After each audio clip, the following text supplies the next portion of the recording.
Hey YouTubers, it's Steve from a long time ago. I used to do a channel called Rescape, or I guess it's still on YouTube, but haven't done it since 2016. I thought of something along those lines. I thought I'd post it. This may be like Rescape 2.0, I don't know, or this could just be one video. And I've got a pandemic beard. I stopped shaving it during the lockdown, and I'm not gonna shave it until the pandemic's over. And I guess it's a form of protest. I honestly have no idea. It's just something I committed myself to. So anyway, today, let's go way back. So a long time ago, in the end of 2015, beginning of 2016, I would basically post videos talking about, among other things, what wholeness is and whole people and how to go about being whole. And I use a lot of terms. I might use a few of them here. If you have questions, just go way back to 2015 and there'll probably be a video on a term that I'm using. But with the whole person, one of the things that happens with the whole person, if you're whole in the moment, you're going to be at peace. So anything that takes away your peace in that moment is a break in wholeness. So when I refer to whole people, I don't mean they're whole all the time. I just mean they're whole a lot more of the time than most people. Most people are always broke. Sometimes, like if you meditate or pray or whatever, in that moment you'll be whole. Whole people tend to be whole their entire lives. Like a spiritual person will always be in the present moment, except for like a few times where they have to plan or, make decisions or whatever, but they experience life this way. And one of the things in the present moment is there's always a sense of peace, because in order to break your peace, there has to be an idea of the next moment. Something might happen in the next moment or in the future that you don't want to happen. Because what the mind does, in the present moment, the mind's still. But when the mind's active, it has this thing where it divides things. So it's like, one of the things the mind will divide is like, this is what I want, or this is what I don't want, or this is what I want to do, or this is what I don't want to do, or this is what I'm going to do if you intend to do something, and I'm definitely not going to do that thing. And so, but all these things take place in the future, and there's discontent from the past, like if you have regret or shame or things like that. But in the future, if you're in the future, inevitably, sometime in the next moment to the next eternity, there's something that's going to break your peace. You're going to think about it. There's something you don't want to do. When you think about that something, you're not at peace.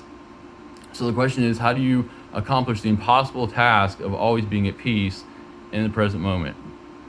And whole people have done this. So what you have to understand is, to be at peace, have joy and happiness and all that. If you had a genie that granted you 3 wishes, or 1 wish, and one of them was you could have $1 billion, or this is a two-part, like 1 of 2 choices wish, or you could live a life of peace and joy and happiness for the rest of your life. So logically, we know the $1 billion isn't going to make us happy. I mean, I hope you know that. Now, if you're living in poverty, obviously a certain amount of money will make you not sad, and you can buy things that'll be cool for a while, but generally $1 billion isn't going to make you happy long term. So the logical thing to do is to choose the happiness, bliss, peace, whatever, contentment. But the thing is, nobody chooses that. Like, I wouldn't even choose that. Nobody chooses it. And the question, so it's an illogical decision that we all make, and if we think about it, we all know it's illogical, but we still do it. So there's also something in the human psyche that seeks out not to be content and not to be happy and things like that. And like if you watch The Matrix, when Morpheus is captured and Agent Neo basically gives a speech about how they made the Matrix to be a perfect place, and everyone just started killing themselves because the human mind's not designed for that. So what you have to do is you could say you have to shut off your mind, but that's not correct. The actual intent of the human brain is not to make decisions or think. It's to be perceptive and aware, and have a consciousness to be aware of what's going on. When you're in the present moment, the forward thinking that breaks your peace, making decisions, thinking things, if you randomly think something, more likely than not it's going to break your peace. So you do away, you take all that and set it to 0. So like if you have a muscle that's doing things, you just unclench the muscle. So just unclench your brain, and then let it do what it's supposed to do, which is being the perceiving part. And then once it's still in that moment, then what happens is the spirit comes alive. And one of the reasons people, there's a debate, most people, like scientists, don't think there's something called a spirit for the most part. And one of the reasons is nobody actually accesses their spirit, because we have the monkey mind thing. You hear people meditate, if you meditate, you have the monkey mind and you just have to, deal with it or whatever. Well, a whole person doesn't deal with monkey mind because they don't have monkey mind. They figured out a way to quiet their mind, to be still, to be perceptive, and then the spirit comes alive.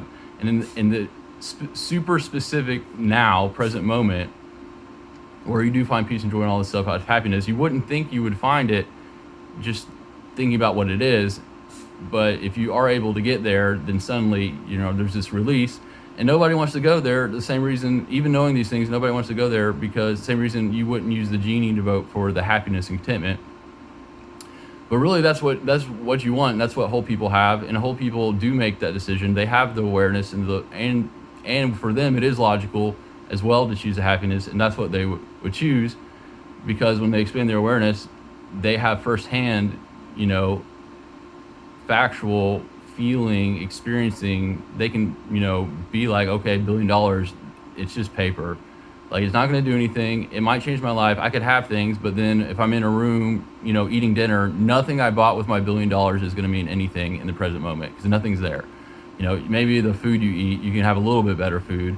And if you think about it, just like the difference between like a middle class car and an upper class car is not a lot. Like, you have leather seats, and as opposed to fur seats, who cares? Who cares? So you're just going to spend another $10,000 so your speakers are better, but you wouldn't even know if you didn't have them. So anyway, so the point of this video is that when whole people find happiness, it's from the lack of effort. Basically, they stop caring about all this other stuff. They understand it's basically worthless. Not immediately, but it becomes that way, because however much money you make, eventually you grow accustomed to that wealth, and then the contentment or feeling you have is the same as before you had all that wealth, assuming you're not living in poverty. And so what's the point? And again, logically, maybe not always, but modern times, because there's enough gurus around, that we've all been introduced to the idea that seeking fame, power, money, or whatever doesn't lead to long-term happiness or whatever. So we all know that. We still do it, and whole people don't. And then the question is, how do you get to the point where you actually want to access the present moment? And the answer is, you have to be okay with the next possible moment. So like I said, the mind thinking ahead will almost always break. You do this, don't do this. And so the don't do part is going to break your peace. You have to get to the point where you can at least think like 5 minutes into the future, and nothing in the next 5 minutes, anywhere, anything you can think of is going to break your peace. So, and even that is almost impossible for most people. Most people can't even sit still for like 2 minutes or whatever. And I don't know why that is. I mean, it's a weaning process. Everybody starts there in the modern times, because we're like bombarded with all this, stimuli, specifically to prevent this from happening, the present moment or whatever. But so you got to be okay with every immediate possible moment. So when you're in the present moment and you're only in that moment, every moment around it you're not aware of, so it's okay. It's okay. And if you say your mind's a little bit awake, let's say you have a day, and one of the things when you're with God, if you're always thankful and always joyful, then if you can give thanks to anything that happens, and whole people can do this, and Christians are supposed to be able to do this, if you can give thanks to anything, then there's nothing to break your peace. You can explain your mind out. It's like, oh, but if I do this, I'm going to burn alive and my skin's going to melt off or whatever. And then you'd be like, oh, well, thanks God. Now I get to go to heaven, whatever, however you want to think about it. So even then, they have the peace. And so like in the Bible, it says, delight yourself in the Lord and he'll grant you the desires of your heart. Because if you want to know how to get things that really bring happiness and peace, it's in the present moment, in a connection relationship with God, not thinking about those things. If there really is a God that gives you things and knows already what you want, if all you do is just rest in him, he's going to know what to give you. Now, if you put your mind in the future and being like, oh, I don't want this to happen, he might be trying to give you stuff, but you're not paying attention. You don't know what's going on. So when you're in that place, the present moment is the easiest place, but if you're in any place where you're okay with the next moment and that's all you're thinking about, what you end up doing is you go about ways, like things that would be scary are no longer scary because you're okay with it. And so you're free to go and to pursue and to be a whole human being and accomplish tasks and to be in places you wouldn't have been before if you were worried or self-conscious or all these other things. If you want to check my alignment videos, all the different things that could break this. And that's what does it. Really, it's just you. Anybody can do this. You actually can be in poverty, and we don't realize this, but subconsciously we all decide where we're at right now. It's the Spirit deciding. But to access the Spirit, to be able to make the decisions to change, like to make life-changing decisions, not just, like, am I going to clean the house today or whatever, but being like, oh, I want a new house, or I like that house over there, or I like that type of house. And so, and now you're setting yourself on getting another house. But if you thought to yourself, it's like, oh man, I can't afford that house. Well, yes, you can. You just have to, now you have to conform your life a different way, and it's always available, but you have to be at peace. You have to be at peace to make the actions in order to do these things. If you're not at peace, you won't have access to every possible action. You won't be completely free, and there will always be things left off to you, and those things that God can't give you in that moment because you're not willing to receive them. How do you receive them? Stay in the present moment, stay with God, be at peace. Don't have ambition. Don't think to gain things. Don't think to what I want or what I don't want. Just be in the present moment. Just hang out there, have fun, and it'll all work out. This is Steve. Rescape, maybe first video, who knows. Take care.